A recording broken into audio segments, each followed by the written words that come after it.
This is Capital City with Capital J. First off, I want to win. That's the bottom line. And if I can put together a morning show that's talented enough and creative enough to be able to compete with the fact that a syndicated show can have interviews with the biggest artists and can have people on their team that, you know, represent this, that, or the other, or have been on major television shows or whatever the lure of that particular show is.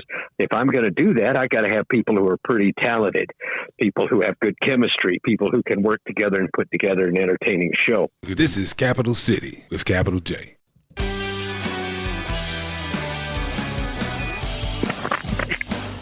And we're back. Generic intro style. It's the Capital City Podcast. I'm your main man, Capital J, alongside DL Glass. Indeed. Now, that's messed up. I'll track it out. Yeah, we'll fix all that in post. Now, this week, in keeping with our usual theme, we always talk about North Carolina hip-hop. We talk about hip-hop in general. And we like to talk about people who have innovated and contributed to the culture. So, over the past few podcasts, I'm sure you've heard me mention several times about 102 Jams and its influence on North Carolina's hip-hop culture. And overall, across the country, 102 Jams' influence in hip-hop radio. And who better to speak on it than the program director for 30-plus years. Wow. Of 102 Jams. So he's seen it all. Seen it all. Whew. We have the legendary Brian Douglas on the radio. Hello there. How you doing, Brian? I'm doing real well. Hope you guys are. We are doing great, man. I'm so glad to have you on the show. Good to be here. Yep. We definitely had to talk to you because we've talked to so many people about people who watch North Carolina hip-hop grow and hip-hop music in general go from something that, you know, you had to go out of your way to find in a record store to being the language people communicate with. Yeah, it really did explode, didn't it? It did. It did. Now, back in the day, of course, Brian, we all know about K-Day in Los Angeles. Sure. That was an AM radio station. And, you know, to most people, that is the original hip-hop radio station. But what a lot of people don't know is that on the FM dial, you didn't get hip-hop all day long. Yeah, absolutely. I think, not to jump in on the middle of your breakdown here, but a lot of markets didn't play it at all except on maybe a Friday or Saturday night mix show. Some didn't even do that. Some of them would play it in the evening, just a little bit. They'd have a rule like one song an hour or even one song every 2 hours. And some of them, like I say, wouldn't touch it at all. And pretty much nobody was playing it before 7 o'clock at night. Right. I remember WBLS in New York used to advertise a no-rap work day. Yeah. And this is the station that Marley Marl was on at night. So, you know, that's how urban radio treated hip-hop. Yeah. So Brian, give us a little bit more of your days. Tell us how you started in radio and tell us what urban and rhythmic radio looked like before the introduction of hip-hop as a staple. Well, I actually began doing top 40. I didn't have urban experience until I got to Greensboro, and I can touch on that a little bit if we get time. But I was brought in because 102 Jams was in a situation that a lot of radio stations in the format, they called it Churban at the time, were in. Churban stations often had a mixed air staff, black and white. They had mixed street teams, black and white. They were trying to appeal to hip white kids and hip black kids and be more street and have higher rotations on the big records and that kind of thing, and just have a much hipper presentation. Now, I will say they often were starting out playing rap pretty much all day, or at least after 3 o'clock or maybe afternoon. But then once they'd get a footing, just a little while in the format, they'd move back to basically keeping that music very low profile outside of nights. And I was brought in because what was happening to these Turbans, they would go up against the legendary urban stations in Detroit, Philadelphia, let me think, Miami, Charlotte, DC, Orlando, really, if I didn't mention Miami, the, competitive radio markets. And they would come in and go up against these stations that had ruled their markets for years and years, and tried to attack them with this hipper presentation and faster turnover on the big hits and that kind of thing. And man, it worked. These stations really sailed to the top. Jerry Clifton was the consultant who put all this together. And what was happening was these stations were doing great, but the Turbans decided, but the urban stations didn't sit around and go, oh, well, what can we do? They tightened up their radio stations too. And so what would happen is a year and a half, 2 years into the format, the urban would start growing back in strength to the point that it was beating the Turbine. And in the end, a lot of the Turbines dropped out and didn't stay in the format, and the urban regained and things went back to normal. So Jams had not been by any means, I wasn't the first program director. It came in January 1st, 1989. And by the middle of 1990, a year and a half later, Jams was starting to lose to Power 97, which had been the big urban station here historically. And they decided they were going to try something different because they didn't want to see what had happened in some other places happen here. And I had worked with Jerry Clifton in Daytona Beach before that at a station that played more black music than most top 40s, but I wouldn't call it a Turbine. It was, an aggressive top 40, I guess you'd say. And he brought me in, and Cap, I don't know whether I've ever told you this before, but they'd have probably chosen somebody else, except the plan they had at the time was to make Jams what they call a white Turbine. Do a program director thing on you. White Turbines tended to have larger white audience and smaller black audience, and black Turbines tended to be the opposite. Right, and more Backstreet Boys. Yeah, more Mariah and all that. And so that was the idea. But when I got here, I started to see some problems with that. First off, kind of trying to split the audience and be kind of 50-50, it was supposed to be pretty close to 50-50, but leaning white. You end up with, you can get that mix, but you can't get high ratings because you tend to get just, a mediocre response from everybody. Right. And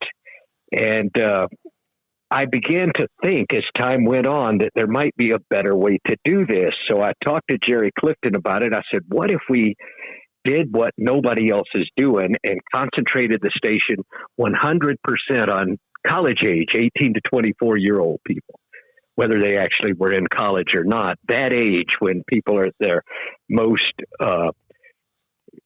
they're most wide open. They're most open to new things. They're experimenting. It's an exciting time in life to be in the 18 to 24 thing. And I said, I've looked at this market. It has more 18 to 24-year-olds than most markets do. And although it also is a market that had lots of people 55 plus. And I thought, I think we could dominate 18 to 34, which is a good selling demographic, by winning 1824 alone. And at that point, I don't see Power 97 being able to deal with this because they're too dependent on having 25, 54-year-olds in their mix. Right. And Clifton was like, yeah, well, maybe. And, that left the problem of program directors don't get to just do this stuff. You've got to convince the owners to let you do it. And so I started talking to the people at Beasley, the company that owned us, and making the case that we could win 1834 by winning 1824. And so we started to, I started to really try to push that and push it and push it. And eventually, Brian Beasley, man, so much to his credit, Brian Beasley agreed that we could do it. And so we set off to make that happen. And we had Jerry Clifton and his promotions people came into town, and we brainstormed how to do it. And we put this thing together. I don't want to bore you guys too much with all this, but we put this thing together where we would have something called the Jam Machine. And the Jam Machine was something that we'd play before we play an old school funk record, George Clinton and those kind of things. That was red hot right there for about a year. Yeah, that music got Flashlight. You remember that? I do. Yeah. Had to have it at every party. Yes. And so we set up this jam machine and we put it on the air. We said, 102 Jams, when you hear this, and we played Jam, Oh Jam off the Teddy Riley song. And when you hear that, it means we're ready to move. It's time to party. And then we'd go Jam, Oh Jam, and we'd go into No Parking on the Dance Floor or Atomic Dog or one of those records. Mm-hmm. And, so that was all going cool. And then we did something where a few times we let the jam machine go jam, oh, jam, oh, jam, oh. It kind of like it got stuck. We did that a few times. And then eventually, miracle of miracles, one day the jam machine got stuck completely. And it stayed stuck for about a day and a half. And we got a tremendous response from people who thought, they didn't know what had happened, but we got a tremendous response to that. And people really, you couldn't make a phone call. Literally, it stopped the phone lines. I mean, we had complaints from the police that you couldn't make a 911 call and that kind of stuff. And I mean, it just really focused laser tight the attention on the radio station. I'd hear people talking about us during that time. I was shocked. Go ahead. You're going to say something? Well, I was going to ask a question, more relating back to when you talked about what age group you thought would be most successful to the radio station. Like, just thinking about the demographics and some of the things that were going on in Greensboro, that kind of predated you coming there, like the lunch counter sit-ins and all this other stuff that was going on in Greensboro. So Greensboro was kind of more progressive than other parts of North Carolina during this time. Like, how did the community, and it sounded like you were about to touch on that, how did the community receive this new radio station, this new kind of ideology, especially with this quote-unquote black music during this time? Yeah. I think one thing I discovered when I got here is the black community is pretty darn hip around here. It's, there was a real quick awareness of which songs mattered and which I'm talking. I mean, this is programming, so I'm going to come back to that a lot. That kind of thing was really cool. New records were really well received around here. The audience embraced them, knew what they liked immediately, and reacted quickly. It was a very hip market, and that's one of the things that encouraged me too. It's I think nothing to disrespect my city here. I've lived here over 30 years now, right. But I don't think Greensboro, in terms of generally overall, is one of the hippest cities in America. But that particular audience, the black audience in Greensboro, has always struck me as, man, they're pretty much there, Right. And so, that also. It's a diverse group of people, especially with all of the colleges and things like that there. Yes. I think that's right. Yeah, a lot of that has to do with it because, it's a lot of great ideas coming in from out-of-towners and stuff. A lot of those people have made Greensboro their homes. So a lot of that, those ideas and stuff like that has kind of set in the tone of Greensboro. Yeah, we talk about that a lot, Brian, about how Greensboro is just a different place. And the 18 to 24 market is so strong because of those colleges. There's so many colleges, and they hold such a big influence. Yes, it's as you said a few minutes ago, the sit-in movement happened here, and you could be anywhere, and that's a known event. People, it was. There were other places where similar things happened, but Greensboro is the one that just blew it up. Right. And so it's like I say, I just felt like the time was right. The music I thought was getting. A lot of people would tell you that Big Daddy Kane and the Run DMC and the late '80s type of stuff was the best hip hop, and they loved that and so forth. But in terms of really sharp, well put together music with strong commercial appeal, and I was reading a book, strangely enough, just last night, talking about when Bad Boy came along and Death Row came along and all this. I mean, a lot was happening. You had a musical scene that was really starting to smoke, and it just seemed like the time was right. And I'll tell you what's scary about doing that is that sometimes music can really be hot in a particular direction, and 6 months later, it's over. Right. And I'll tell you, if that happened, we'd have had a problem because this test. This wouldn't have been so good. And but as it turned out, sometimes it's better to be lucky. It just got stronger and stronger and stronger, and kind of to cut to the mid 90s, we ended up in a situation where men and women, 18 to 24, were really passionate about rap. In other words, hip hop, yes, but rap. By the time Biggie and Snoop and that stuff was going strong, we test our music. We were seeing as strong a scores on these songs from the women as the men. We never counted on that.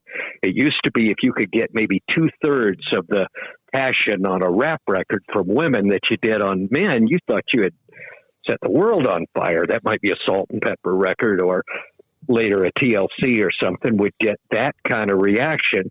But the harder edge stuff wasn't going to do that. But by the time, credit to Puffy or whoever, and modifying Biggie just enough to make it happen, Right. However that went down, there came a time where talent and excellent management and great production and good song skills and great writing and the whole thing just came together, starting about the time of Flavor in Your Ear, it just exploded. And and we were there at the right time. Yep. Hey, that was my tenure. I think that was around I was just coming around that time on that station. All right. Now, we talked about the mid-90s. Before we get away from the 80s, tell me this.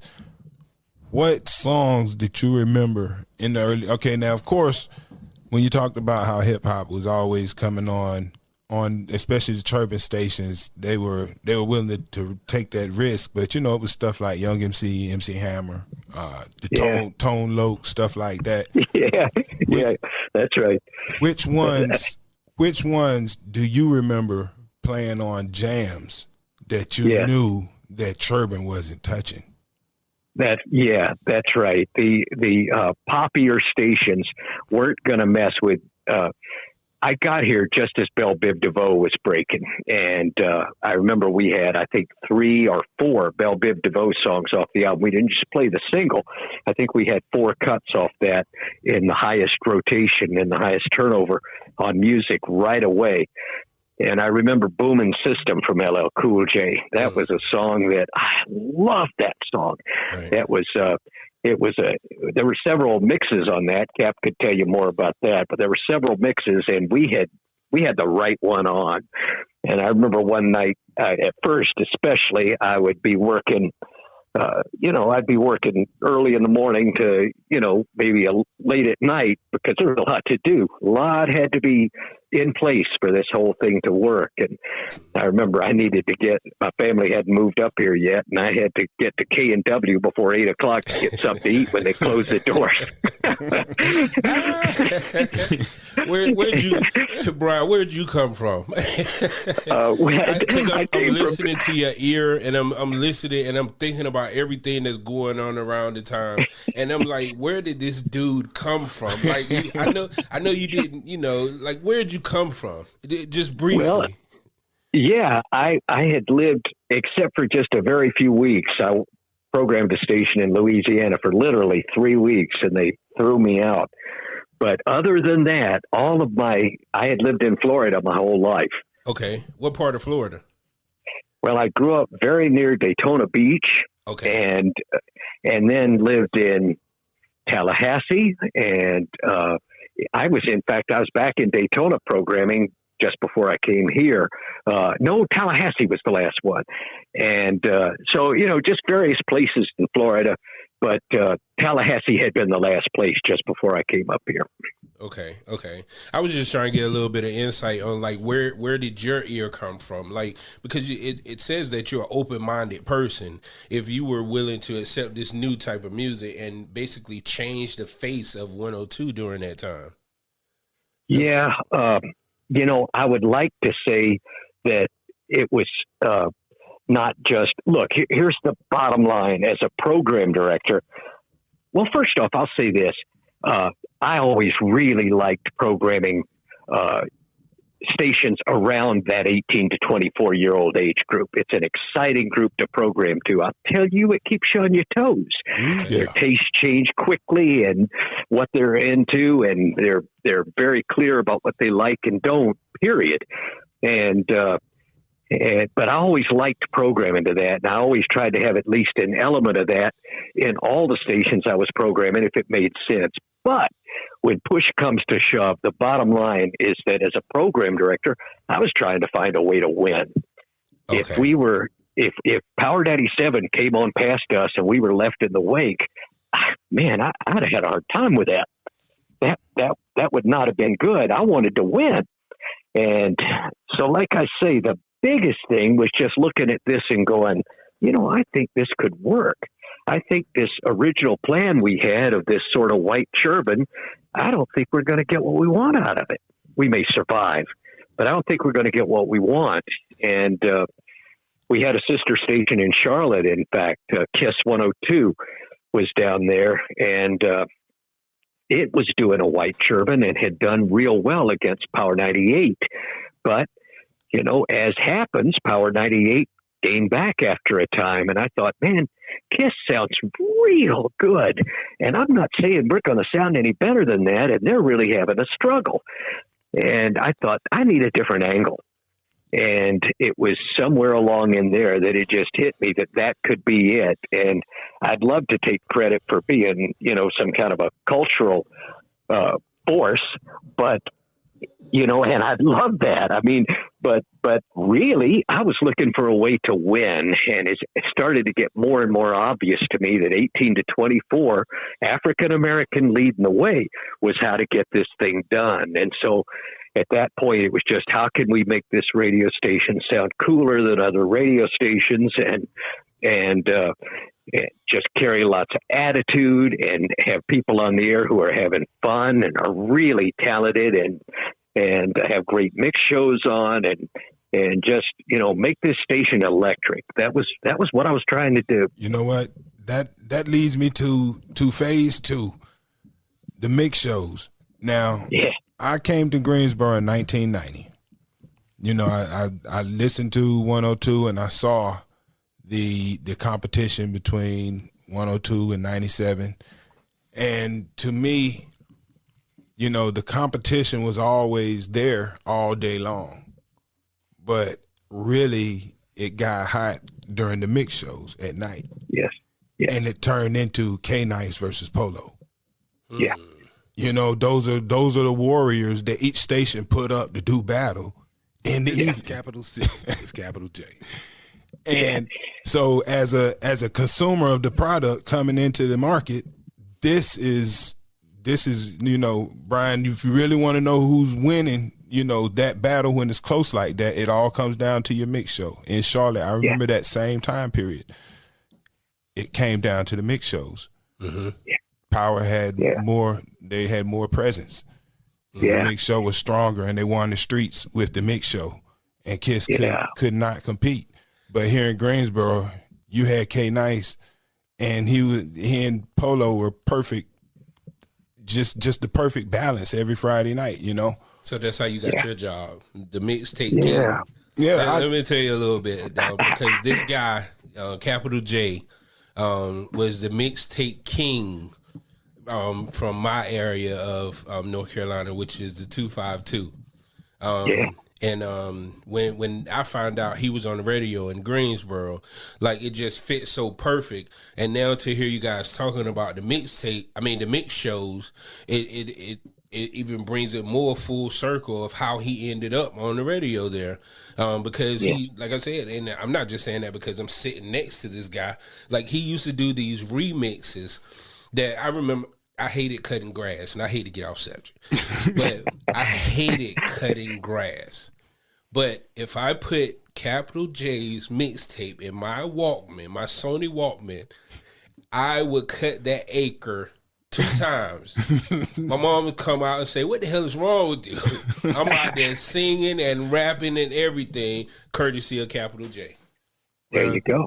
Well, I was in the right place too.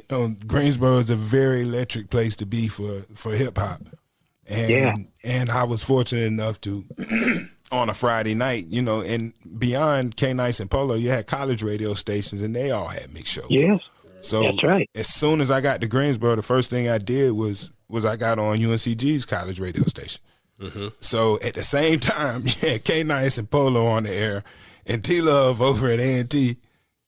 And I was on UNCG 6 watts. Wow. That's so cool. That's so cool. Yep. And you know what's really weird about that, Brian? Yeah. The first half of the show that I was on, we would play a mixtape by Mixmaster D. Wow. Yeah, talk about going back. So that's how I got my start in radio. And then I won the 102 Jams DJ contest in 1992. Oh, wow. Right on. No, 93. Yeah. Tommy G won 92. I won in 1993. All right. And I lived with K-Nice for a period of time, so I got a chance to see the station when the Mad Hatter was there, and Jammer and all that. Right. I went up to the station and hung out and answered the phones while he was on the air. So I had been around for a while before you actually met me. You made a good impression right away, Cap, without a doubt. I thought of something that when you said something you said a minute ago, you talked about how the mix show really ends up being the razor's edge on what makes a difference. Jerry Clifton was no fool, the consultant. And I remember us sitting there talking about some things one time, and he goes, he's a very laid back guy, and he goes, the mix show is the time when the radio station pays off on its bullish. The idea being that we always say we're playing the best music and the new music and all the cool stuff, and we have the variety and or whatever. But really, we play a pretty tight group of records over and over. Right. And so the idea was the mix show comes in here, and this is when you flex and show what you really can do. Right. And choosing the right people for that job has been so important. Yes. And that whole thing's got to come together. Yep. 102's been lucky to have, a great group of guys come through there. Yes. And I think you're right. I think K-Nice he set a really good tone back in the day for the mix show. Who was on before K-Nice? Man, K-Nice was here when I got here. Oh, wow. Yeah. Okay. Yeah, I can't take any credit for K-Nice, man. He was here. He's a likable guy, man. As soon as you met him, he's had a great personality. But no, man, I think he might have been the first person I met. I drove up here I had been in Tallahassee. I was getting ready to move up, and it got really hot at the end of August. It was in the low 100 3 days in a row, 103, 104, and 105 or something like that. I mean, really hot. And I had to paint the house. So I was out there doing that. And Friday night, I got in the car and drove up to Greensboro, and I started the next day, September 1st. And so driving in, I was listening to K-Nice's Mix Show. As I drove up, I said, "Wow, this is my radio station now, huh?" You know, that's a heavy feeling. You know, it's like you don't want to mess it up. Yeah, well, we had good times listening. I had a great time working there. Tell me a few of the biggest changes. Like, for example, when I was in school, I learned how to do all my radio stuff on the most old school equipment you can imagine. Like at UNCG, they literally we were playing the music on turntables, and you had to edit tape, real tape. Yeah. And of course, all this out the window, but there have been so many other changes. What are the biggest changes that you noticed during this time in the hip hop genre? Well, outside of the obvious that now everybody's format is the way that 102 Jams used to be. Yeah. Well, you know, I'm not sure this is exactly where you were going, but the technical part probably is interesting to at least anybody who was in it. We did have records. Now, we didn't at Jams. It was CDs when I got here. And then over time, we began to dub the CDs into a digital library so that you could just bring up the song and punch the key and it would play. And that's the way it is now, to the point that it can run automatically if you want to set it. And, you know, if you need to go get a Coke or something, you can do that and it'll start the next song for you, that kind of thing. So it has become, and as you say, like editing with tape and stuff, that was work. I mean, you've got to move fast to get that done. We used to, years ago, run contests, and you had 2.5 minute, 3.5 minute record. You had to run a contest during that, get the winner, chop them up, because they always say a few things you got to chop out or ask a question 2 or 3 times or something. You got to chop that thing up, put splicing tape on it, have it ready to play back by the end of that record. Now you just put that on, you look at that digital layout right there in front of you. Oh, there's where they did that. Chop, punch button. No, it's done. You're ready. Yep.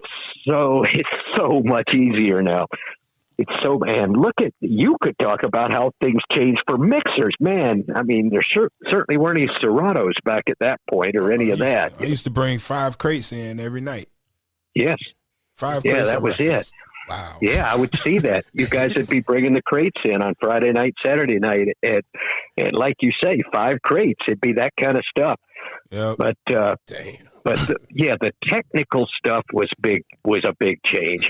And look, you know, not to look in radio, major owners has been a huge change. You used to have a bunch of little owners, hundreds of people owned radio stations.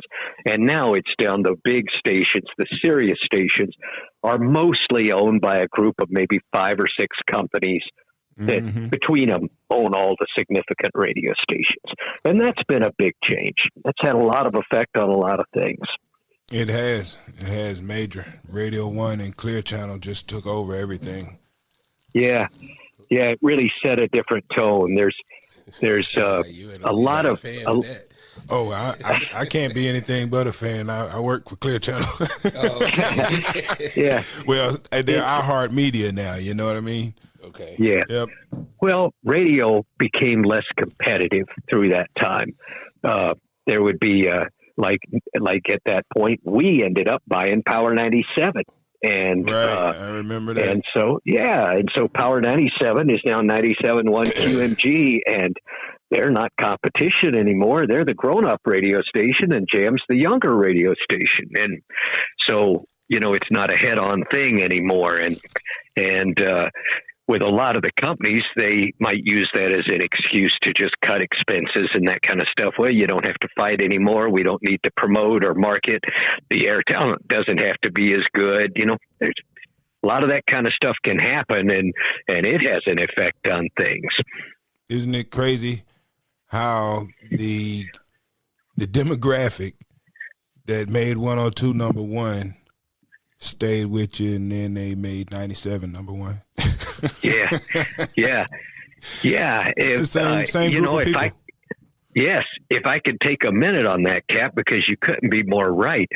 We got to the point that going back a few years, that's probably 5 or 6 or 7 at this point, jams became stronger and stronger and stronger in 25, 54-year-olds without trying to. And finally, we were given QMG problems 25, 54. And that was never the idea. Jams was still programming young. QMG was still programming to their group.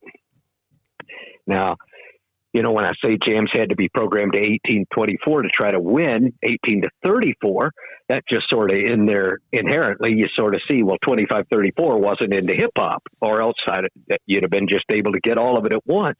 Right. And so at that point, you had maybe a 21-year-old or a 20-year-old, let's say, that we were targeting, a college-age kid.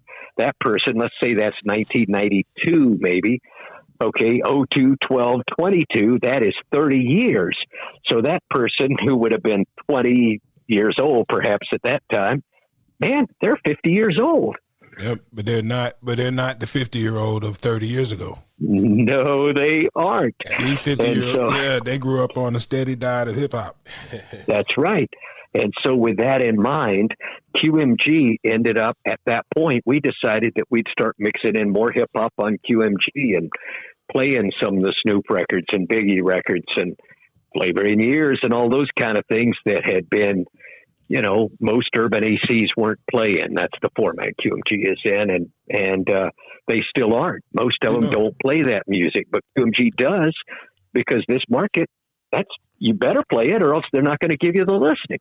Well, Brian, you would think, now considering that so many people were wrong about hip hop back in the late 90s, it's a risk. I don't know, maybe. And then it turns into the biggest thing ever. And stations that stuck with it turned into the number one stations in their markets. Yeah. You would think that once that audience turns into a 50-year-old, 54, whatever, you would think that it would be a no-brainer to program that music to that audience. But right now, Urban AC is going through the same reluctance to jump on the bandwagon that Urban and Churban had. They had the same problem with hip hop that was going on in the late 80s, and it's unimaginable as to why. Why don't you cut the radio on and hear the hip hop music that's from your youth? You hear all the R&B. Yeah. All the other stuff. Yeah.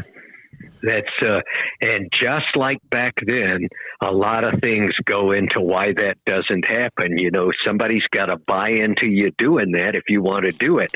And as a program director, if you're trying to do that kind of a radio station, you'd have to convince somebody else to let you do it. And, I know the feeling. You would then have to sit there and sweat it out, hoping that it worked. Right. And it's been successful where they've tried it, though. But even then, it takes time. But it's that's always baffled me. I figured that would be a no brainer. But I have a theory as to why that's the case.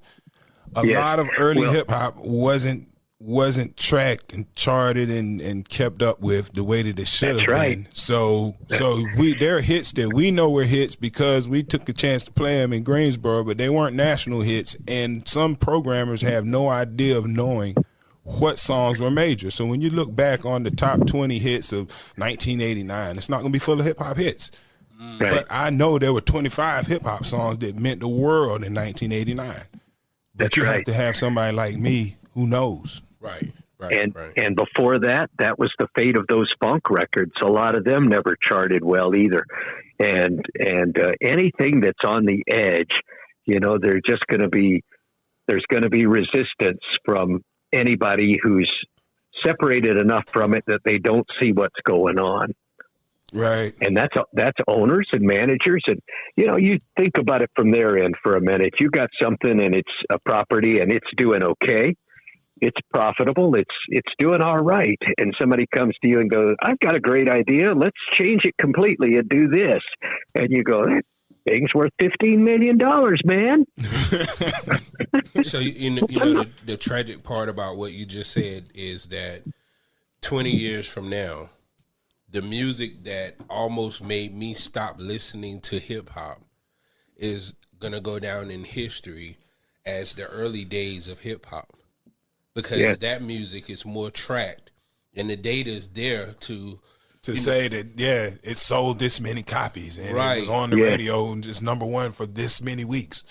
Wow. Whereas Eric B. and Rakim, there's no history of the impact that the Paid in Full album had on the culture, and it could easily be lost. But every day, any station that plays old school hip hop should be ashamed of themselves if they don't play any Eric B. and Rakim from the first album. Yeah, absolutely. Wow. Yeah, you know, from a program director's angle, I'll cover for programming for just a minute. You figure out a demographic target that you want to get, and you tell management that you will deliver that. And then whatever that group is, you play their music. So 15 years from now, if you want to make it with adults, African-American adults, you're going to play the stuff that's out right now. Right. That's going to be it, because those people will be right in the sales demo at that point. They'll be 25, 54. They'll be right in the center of it. In other words, if you target a 40-year-old, what was their music when they were 25? That's what you're going to play. And you can maybe spell 5 years on either side of that. And those are the songs you're going to concentrate on. And, you know, there are things you can do as a program director to capitalize on some other music and get other messages out there. And the good program directors, the really good ones, figure out ways to do that to make it extra interesting to people who might be a little more fringe as listeners, not right dead in the core demo. And, you know, you want their station to, you know, if it's possible, you want your station to become kind of legendary in terms of what it can do, on the effect it has on its listeners. And so those kind of spice things they're not the cake, but they're the icing, you know. Right. You know, it's funny you brought, like you said, age 25, when you're thinking about a 40-year-old. When I'm programming for 40-year-olds as a DJ, when I'm thinking making them dance, I'm thinking about what were they most fond of when they were 15 or 16. Yeah, that's right. A little bit, put a little bit more energy into loving that thing. Playing into the psychological part of it. Right. When you're 15 or 16, your favorite song means more to you than it did when you were 25. So I'm trying to tap into that energy. Right. You know? 25's when they start to fall out, you know. They start to fall away after that. I'll hear people say, I used to like 102 Jams, you know, back when it played the good stuff. And we talk a little while, and I ask them how old they are, and they say, well, I'm 28.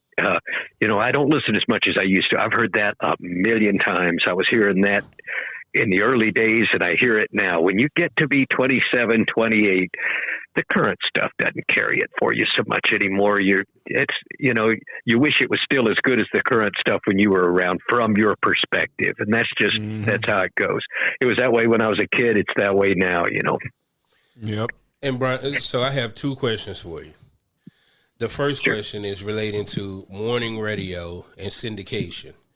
Because 102 Jams, and I'm asking you because you were a program director for so long there, 102 Jams doesn't have a syndicated morning radio show.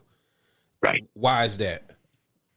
Well, there are a few reasons for that, but one of them is maybe the biggest one. First off, I want to win. That's the bottom line. And if I can put together a morning show that's talented enough and creative enough to be able to compete with the fact that a syndicated show can have interviews with the biggest artists and can have people on their team that, you know, represent this, that, or the other, or have been on major television shows or whatever the lure of that particular show is. If I'm going to do that, I got to have people who are pretty talented, people who have good chemistry, people who can work together and put together an entertaining show. Right. And then if I can do that, then I've got the advantage, because when the ice storm comes through 2 Mondays ago and the trees are falling down and nobody can drive and stuff, the Breakfast Club is not going to be saying one word about that. Right. Steve Harvey's not going to be talking about it, but we're going to be talking about it. If there were a tragic situation that occurred in the market, we can talk about it. If there's a situation in which somebody's rights or somebody's been wronged horribly or just something has happened that's a focus of the community, those shows don't touch it. Right. But we can talk about it. We can be in the middle of it. As a day-to-day thing, as a program director, if we've got a contest on, they can play the contest. It doesn't just start at 10 o'clock in the morning. They can play it. If we've got a hot new record, we don't have to wait for a playlist to come down from New York to tell us which songs to play on the morning show. We can play the stuff we usually play on the radio station. Our personalities are on there talking about the things going on at our radio station. Our personalities are on there talking about the things going on in our community. Right. And we can reflect what's really happening here in such a way that the radio station is a unit, not separate parts. Okay. In other words, watching television, you might see one thing. You might see a movie on that's, popular with ladies and it makes you teary-eyed. And then the next thing that might be on would be a comedian who is pushing the limits about as far as possible and more guy appeal. Then there might be a football game on, and it's going to be going all over the place in what's on. But a radio station is going to do a whole lot better if it can kind of choose what it's going to be, pick an audience it's going to appeal to, and just reach out to them and entertain them and embrace them. And in the best situation, the station would kind of feel like a friend. When I've had conversations with a listener and somebody'd say something to me along the line of, man, I was driving along and the radio wasn't on. I realized, man, what am I missing? I turned on the radio and put it on 102. Oh, that's the ultimate compliment. Right. I mean, that's it. And so you want, it's not that it's really possible to have that going 24/7, 365 with everybody by any means. But if you can tap into 10% of that or 5% of that, man, it makes a big difference. So that radio station's got to represent something. It's got to have something going on so that when you turn it on, you don't turn on 102 Jams and hear a gospel record. Mm-hmm. Mm-hmm. You don't turn it on and hear Tony Terry when I'm with you or any of that kind of stuff, because you'd be like, what the heck? It might be that it would flow beautifully after some other record, or it was used as a sample on something. But no, we can't play Tony Terry on 102 Jams. We're not going to play Luther Vandross. It's going to be a radio station that's going to have a defined, one way a great program director called it predictable unpredictability. Mm-hmm. It's just off the wall enough to stay interesting, but it fits what that radio station's about. And so if that morning show, back to that, if that morning show sounds like it's a completely different thing, the music's different. They're talking about stuff going on in New York, or maybe the show's coming from Indiana and they're talking about the Pacers all the time or something. Right. That's not a unit. That's something way over there, completely separate. And so it doesn't mean it can't work, but it can't work as well as having a local show that really feels like the radio station and has the kind of quality that it can compete with a syndicated show. And that's the answer to that. I'm a fan of the morning show, and whenever I can be lucky enough to be in a spot where I can get it, where I live. And I live in Raleigh. I don't even live in Durham. So Raleigh's a little bit further away from Greensboro. But I was working in Chapel Hill for a while. So when I get on the I-40 headed to Chapel Hill from Raleigh, I can pick it up. And exactly what you were talking about making it, localizing it and making it more relevant to my everyday life is something, because I found myself calling into the radio show and having a good time with B-Dot and them just talking about regular stuff. And I know I can't get through on, let's say, the Breakfast Club that's aired on the more popular station here in Raleigh. And that brings me to just to kind of piggyback off of the syndication, because I was quite disappointed when I moved, I came back to North Carolina in 2015, and I moved away in 2004. So there was quite a bit of transition and influx of population in this RDU area when I came back to North Carolina.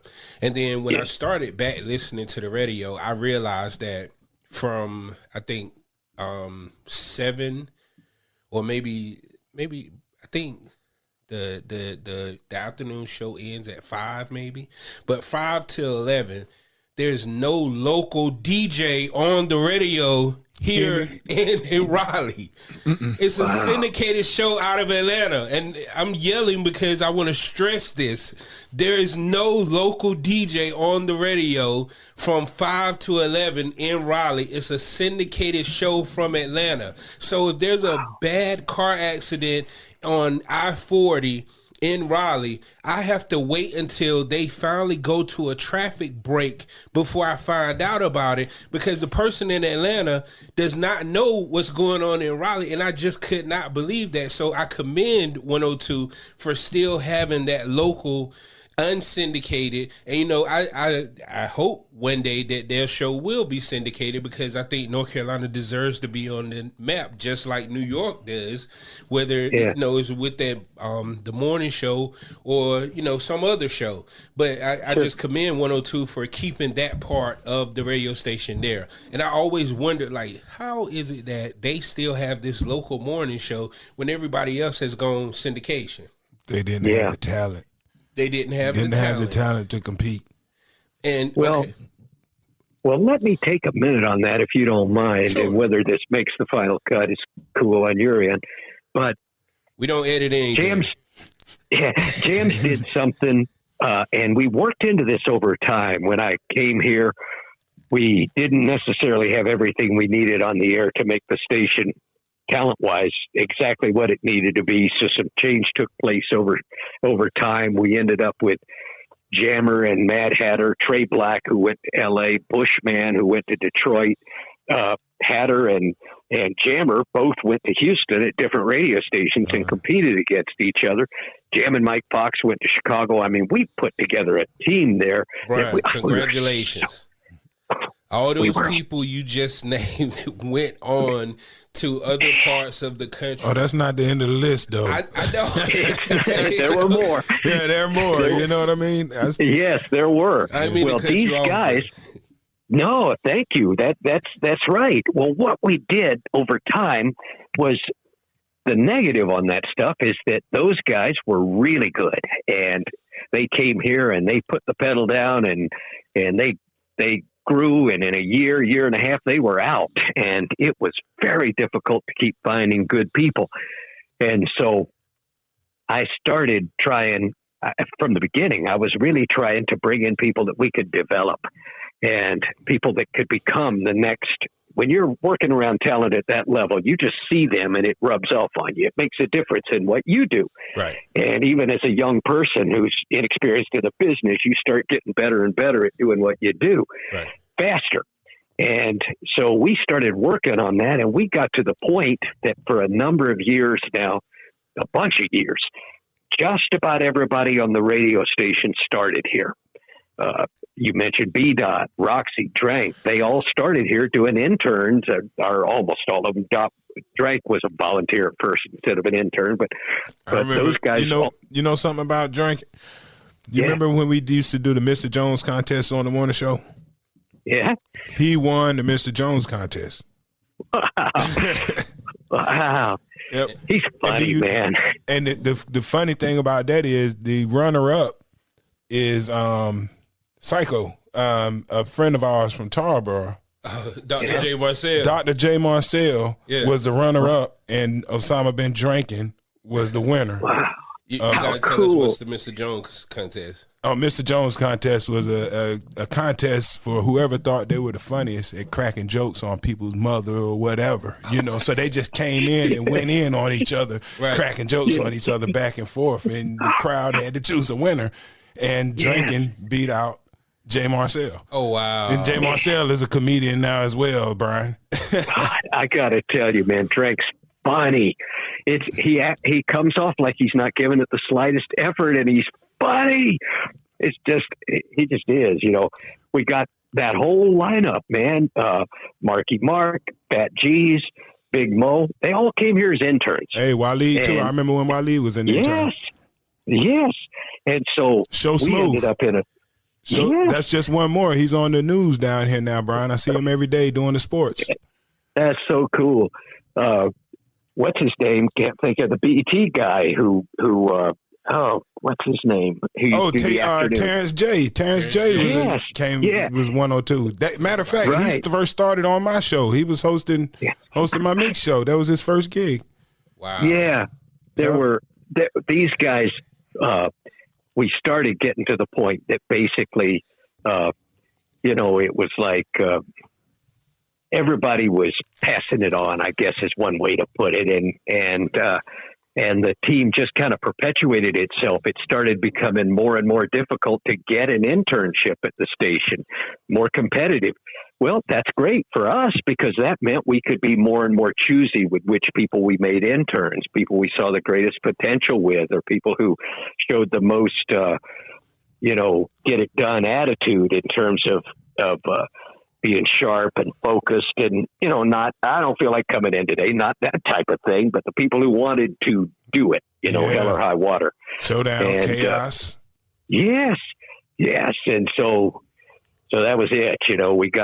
We got really good people in every position after a while, and then it got to where we weren't bringing anybody from outside in anymore.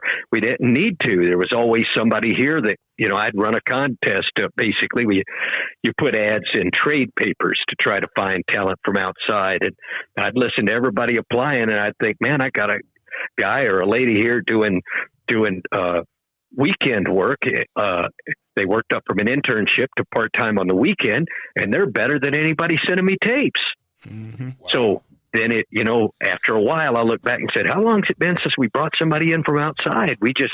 There wasn't a need. You bring people in from outside, they've learned what they've learned. You guys talked about a world of syndicated jocks, a world of not having somebody on at night. And at a lot of radio stations in that kind of a world, you've got people who believe, for instance, to kind of describe the way it goes right now, you've got a lot of people who've been brought up to believe that social media is all that matters. Right. If they've got a lot of followers and they can write a clever little caption on something or share a funny meme or something, that's it. Well, wait a minute. How does that transfer to being entertaining on the radio? Right. Well, maybe it does, but most of the time it doesn't, because that's a separate skill. It's not the same thing. And there's no video. We're an audio thing, and you've got to entertain with just what you say, and just as important with how you say it. That's what makes it cut through on the radio. and not everybody can do that. And just because you can have 100,000 followers, that doesn't mean you could do that. And so you've got people who, as the whole business has gone more and more in that direction, they've come to believe not, hey, you know what, we can probably increase the number of listeners to the station by essentially using social media as advertising. If people hear how popular our night talent is on social media, if they know that person's name and they hear that person's regularly saying, I'm on 102 Jams, then maybe we can attract more listeners. That would be valid. But if it becomes this person's popular on social media, they've never done radio, but let's put them on because they're popular on social media. Yeah, well, good luck with that. Yeah, good luck. The other common denominator with all those people is, of course, they had talent coming in, but I've told DL and anybody else that I've worked with, as far as any type of announcing work, that you're a really good coach at that. And I remember one of the early meetings we had at the station. And, I really pay attention to a lot of stuff. I know sometimes you may have thought I wasn't paying attention, but I was paying attention. I did not think that. I was paying attention to everything. I always am. And I coach basketball right now. And, I pay attention to the way that people manage teams. I always have. And you had a team. And I remember one day we had a meeting, and I remember you were telling us about it was during the turkey we were having a giveaway during Thanksgiving. And it was about just sticking to one topic per break. That's something, I paid attention to that because, I'm like, hey, if Brian's telling us to do this, then it's something that you learned at some point from somebody, and it meant enough to you to tell us. Right. Yes. And when I listen, and the job I have now, I listen to radio stations all over the country. So I hear jocks everywhere, and they don't all get that type of tutelage and mentorship. Even when you have somebody that, like, some people work for veterans in the game, but they're not all telling their jocks the right things to do. And that's one thing that you did. You taught us the right way to be on radio so anybody who has worked there can go anywhere else. Oh, man.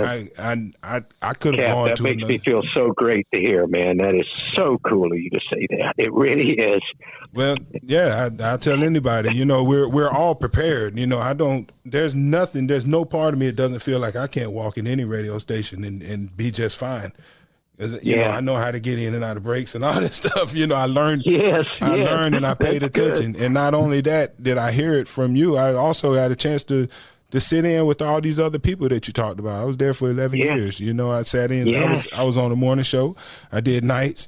I did weekends. I've done remotes. You know what I mean? So I've been all over this, and you are a great coach, and that's why so many of the people have gone on to do larger things in media. It's not an accident.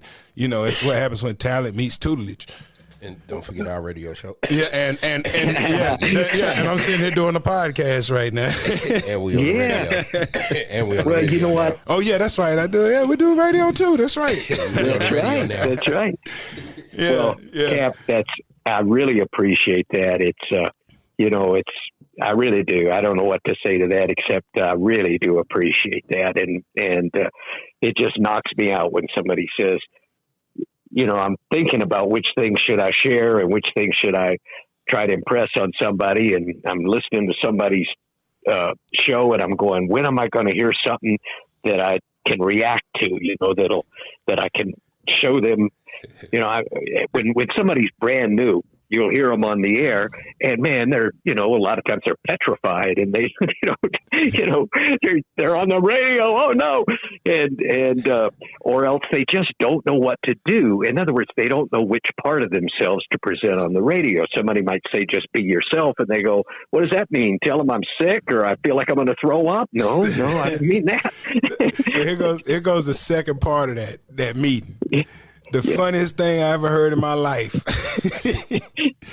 That meeting about the turkey. Because we had the sound bite and the turkey gobble would go.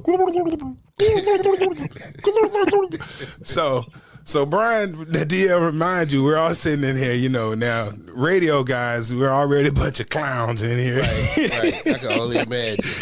So Brian comes in and says, hey guys, how about give the turkey a break? How about give the turkey a break? I mean, I think everybody gets it now. There's a turkey in the room. That's it. But the more you hit the button, after a while, the listener just imagines a guy sitting in a room full of turkey shit. Right. He said nobody wants to listen to a guy that sits in a room full of turkey shit all day.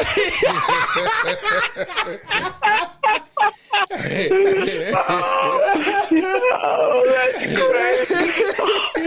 Oh, man. I remember that. I said, so every time I was in there, I'd be in there at night and Stu would be hitting the button like, hey, man, lay off that turkey, man. Have people think we sit in a room full of turkey shit all night, Yes. Yeah, that's it. It's, man, it's just all such a magical thing to me. Radio, I've loved it since I was a little kid and I first got exposed to it. And I went, wow, I just lit up on it immediately. And I thought, what a cool thing, I just loved it. And like I say, it's magical to me. And it's so cool to hear you, to hear that you were taking that. Cap, you were a mixer and you didn't really have to be, like you say, you're on a morning show too, and that's a different thing. But you didn't really have to be paying attention to much of that stuff, but you were listening. You were a guy trying to be better and learn more and be on top of things and set yourself apart. And that's where it's at. That's the people who end up being great. Yeah, my ultimate goal was to be a programmer, but I wanted to be a programmer in Greensboro, and I said, well, Brian's not going anywhere. You had too much gas in your tank. Well, you know, man, I finally did. I mean, I haven't left the market, but I finally am not doing jams anymore, and that's a strange feeling, I'll tell you. Wow. 31 years. Yeah. Super grown. Yeah, well, congratulations on 31 years. They were a good 31 years, man. I think, you know, you're really a radio enjoyed Hall of every minute Famer, of it. Brian. You're a radio Hall of Famer. I'm calling it now. Yes. And DL had another question for you. So my second question is, we had a second question. I forgot about that. I always say, you can hear the radio edited version of a song, and then if you want to hear the real version, you go to Greensboro and listen to it on 102 Jams. Specifically, I remember the track by Future. I can't remember the name of the song, but the hook was Molly Percocet. Molly Percocet. Yeah, I did not know that track had been out for about a year and a half, 2 years before I made my way through Greensboro and heard the real version. And I thought that it was something that was made up on 102 Gems because, like he said, so many characters on the radio. I thought that it was something that y'all did to be funny. And then I had to look it up on the internet to find out this was the real song. And I was like, oh, shit. And I remember when Trina's song came out, I can't remember the name of that song either, but she said, her pussy's so good, it's like the sunshine. And the only part of that statement that she didn't say on 102 Jams was the P word. Yeah. I always wondered, because of that part about you having radio edits and then you had the 102 Jams version of songs, how, like, what the hell? Well, that's a great question. You know, I think, well, I'll answer it like this.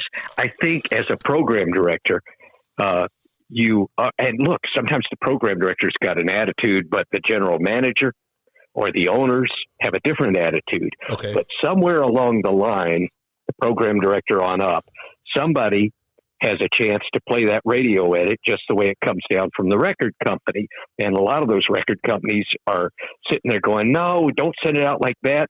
So-and-so station won't play it. And no, don't send that out. So-and-so station won't play it, that kind of thing. Okay. And so that radio edit is often sent out conservative by the listener's standards to the point that it's way past what's legal. Right. Or what's not legal. And it's way even past sometimes what's in good taste or whatever. They just edit it the way they think they should to get the most stations to play it. Mm-hmm. And our attitude was always, is there any reason we can't have that word in there? Molly Percocet. Why can't that be in there? And I remember, like, Back That Ass Up. There was a version, Back That Thing Up. And a lot of people played that. And you said, what you said about the Trina and all, there was another of hers that had the same kind of edit. But if we didn't see legally that there was a problem with it, or we didn't see if our listeners were going to be offended, then that was a different thing. I remember the ITCH from Queen Latifah came out, and I talked to everybody in the station. I said, what do y'all think? And there was the general consensus was, we better be careful. Women be offended by that. And so I tried first off playing it with, I forget how it was edited, but it didn't say it. And, you know, we tried it, and sort of against maybe what I might have thought was the right idea, but we tried it. And right away, women called up and said, how dare you take that out? Do you realize what the point of that song is? I said, all right. We put the real one on there in about 5 seconds. And, you know, it's just a matter of, again, what's legal, what does the audience want? Within the context of what's legal and what the audience is comfortable with, that's all we're answering to. We're not trying to answer to the 45-year-olds who think these kids these days are all, you know, we're not answering to them. Not at all. Hey, Brian. Hey, now, DL, I'm going to tell you about a period of time. I brought this record. Now, Brian, I don't know if you know this, but I brought this record to Greensboro. Personally. Akinyele, Put It in Your Mouth. Oh, wow. Put it in your mouth. I brought a box. I drove to Charlotte and got a box full of those records and brought them to Greensboro, gave them to every DJ personally.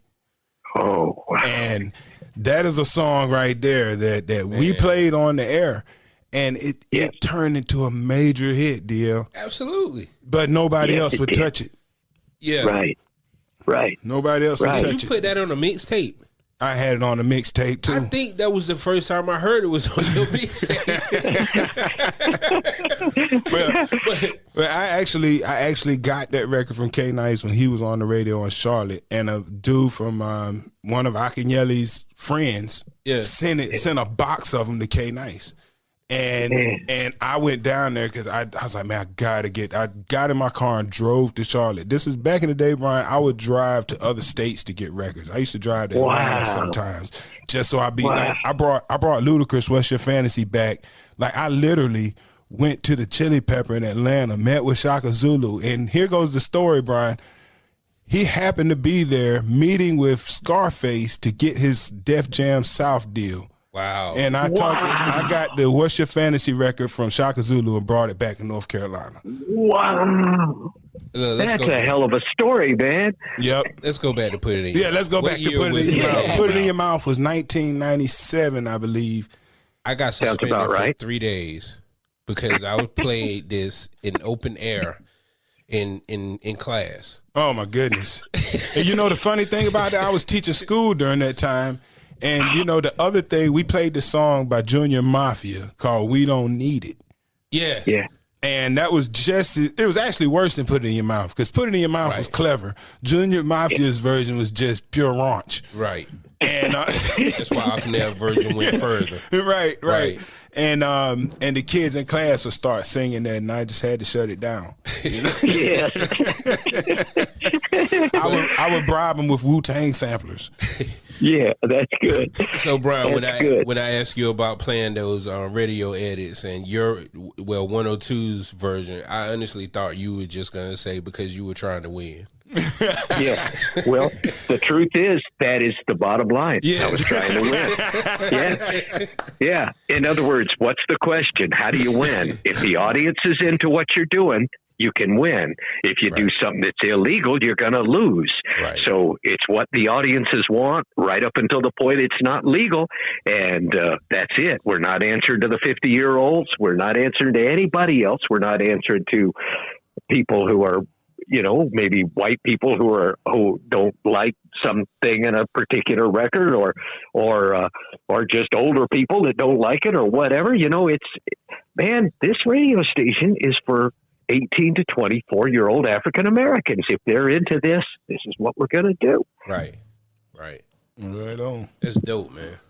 Yeah, I told you this was going to be a good one, didn't I? Yeah, you did. Yeah. Well, he was excited. He made me excited about it. Yeah. Well, I went back to the 90s and stopped and got a bottle of Bacardi Limon. that's so cool.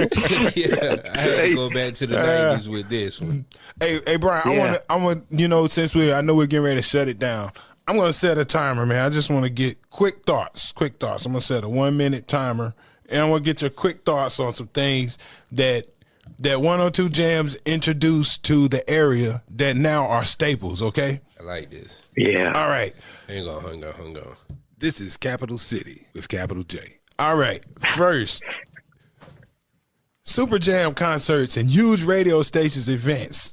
This is a thing that did not exist before, you know, I remember we did Buster Brown Bingo. And before that, I don't remember a huge radio station concert happening in North Carolina of that magnitude that brought all the up-and-coming hip-hop stars. The next year it was Super Jam. Yeah, just tell me about Super Jam and how that came about. When I was growing up, there was a station in Florida called Big Ape that I listened to. Big Ape, which is a weird name for a station back at that time. And they did concerts like that. And I always thought, if I'm ever a program director, I'm going to try to do that. So like you say, Buster Brown Bingo came along, big contest, $10,000 he jumps out of a plane, he lands on a square, somebody gets the money. Well, there's 102 squares. We're going to probably end up with 102 people there. So we brought in a few groups. We brought in Junior Mafia. We brought in just Muhammad D, I think. And 112. 112, that's right. And it was a huge success. And I thought, we got to go next level. So the next year, we had partnered up with a group that helped to put together these things. They could help us get better deals on them. And that was the first Super Jam. All right. Well, that was 6 seconds exactly. All right. Okay. Well, all right. Now, DL talked about how you have a non-syndicated morning show. A lot of markets are getting away from that. Your thoughts on the overnight position? Yes. I think there is no time on a radio station that's not important. I think overnights is a time you can let the station breathe more than it normally would. And if you put somebody out there who can kind of really hang with the audience when a lot of people are by themselves or working a third shift or maybe just coming out of a bar or whatever, driving home, that's a time when I think you can bond at a different level. If you're in Los Angeles and you got nobody on overnights, there are more people listening there than are listening in Raleigh in mornings. And so why wouldn't you have somebody in Greensboro? A lot more people that are listening in Savannah, I would imagine, overnights. I think overnights is a big deal.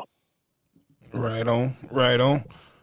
Now, the night that Tupac died, I was on the air that night, and you called me before I went on the air. You said, Tupac just passed away. And I remember you specifically said, I thought he was going to make it through this time.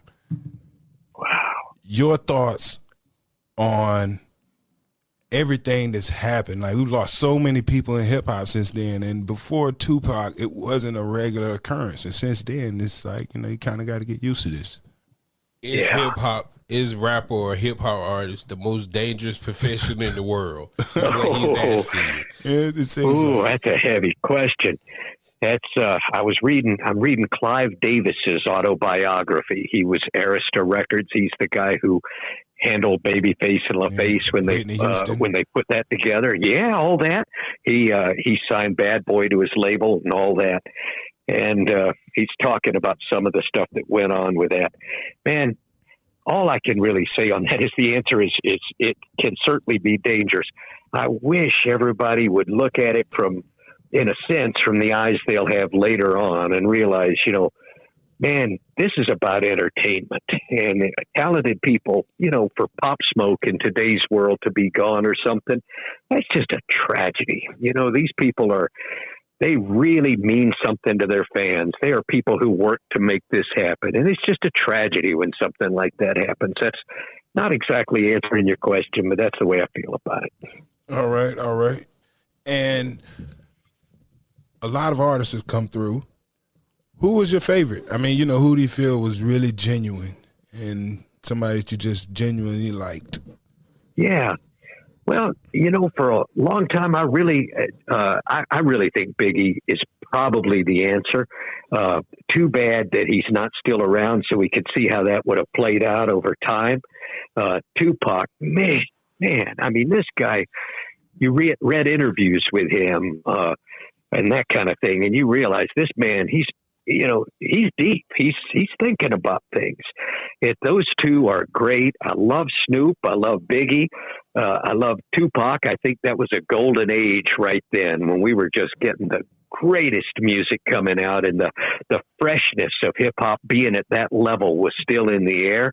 It was a great, great time. Too bad, as you say, it was touched by what Biggie dying, Tupac dying, and so forth. But right about there was, I think, in terms of talent and just having the whole package together, was the greatest producer, Dre. The sound of those records, man.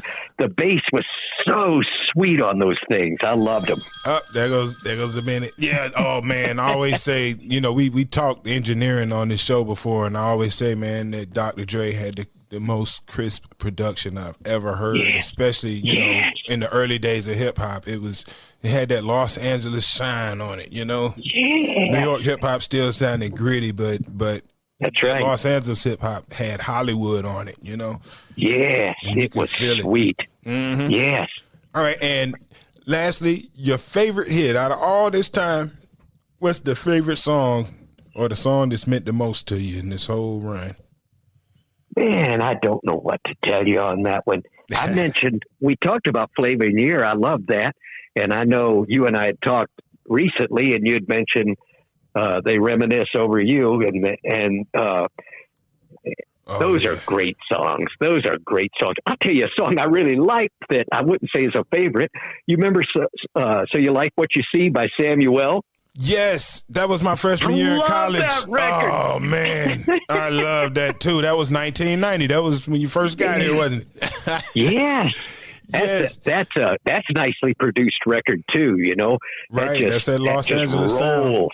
You know, he was They're the lead just- singer of the Timex Social Club for a while. Wow. Yeah. No, I didn't. I don't think I knew that at all. If I did, I forgot it. Yeah, they had one guy, and then that guy left, and then Samuel was the lead singer for a while, and then he left and went solo.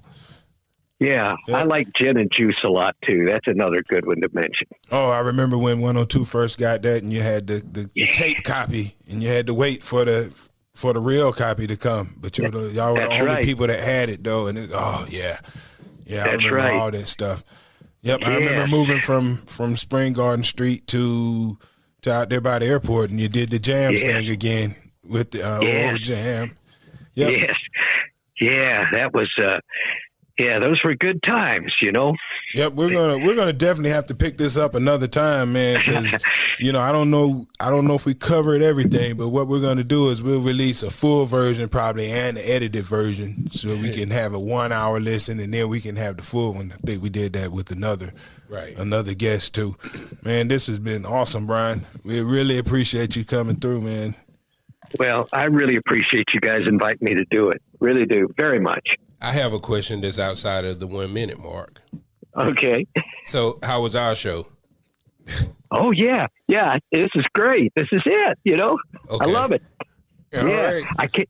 I can't wait to check it all out when it comes down. Oh, why did I say that? You know. Hey, we have a couple of episodes that have done pretty well. I think you're gonna like them. One is it's called Falling Off. How long? We just discuss artists rising and falling, and the Yeah. other one is the world's most dangerous profession. And God. we talk about why is it so dangerous to Yeah. be it's so dangerous for guys before they make enough money to really separate themselves from Yes. from the streets, and it's bad. So those Yeah. are our two best episodes. So I'll make sure that you get the links for those. I'd be into that very much. Okay, well, we appreciate you, Brian, and we're gonna talk Guys. again, man. I'm sure something's Yeah. gonna happen that's gonna that we're gonna need to Yeah. talk with you about. Well, I very much appreciate it, and all the best to both of you as you keep rolling, and I appreciate you doing this a lot. Hey, we appreciate you coming on, man. Y'all And- take care. And you're always coach. Okay. Okay.